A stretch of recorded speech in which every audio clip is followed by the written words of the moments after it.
Sa ibang balita, kasunod ng serye ng inspeksyon ng DPWH sa mga pangunahing kalsada sa Metro Manila.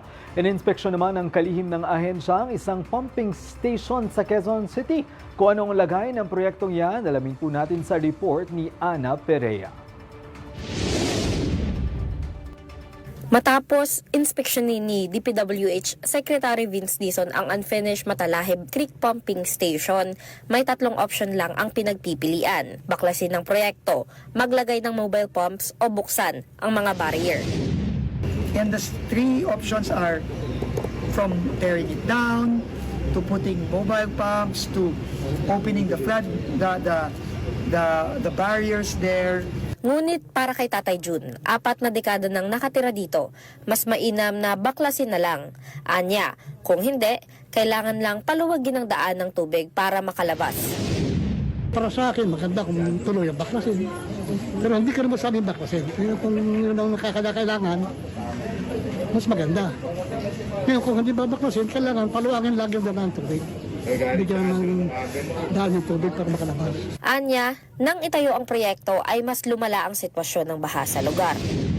Dito nung araw, bumabaha man, kahit mataas, pag tigil ng ulan, maya-maya ang ulan ng tubig. Kung dahil ng bumaba.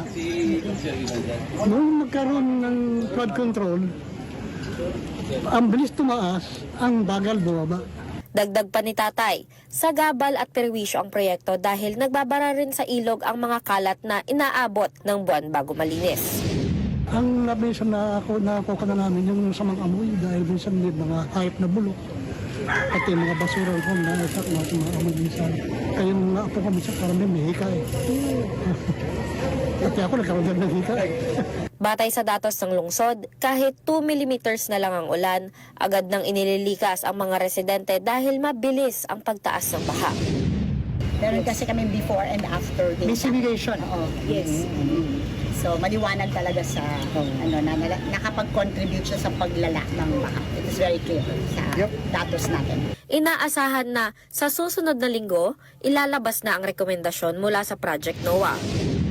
Actually, ang pag-usapan nga namin by next week ay yung tatlong options na yon na senaryo ay malamang maaari na namin malabas. Plano rin ni Secretary Dizon na bago ang tagulan, matapos na ang science-based solution sa Matalahib Creek Pumping Station. Para sa totoong balita sa Bagong Pilipinas, Ana Perea ng D1 1206 AM para sa Teses Tanghali ng Congress TV.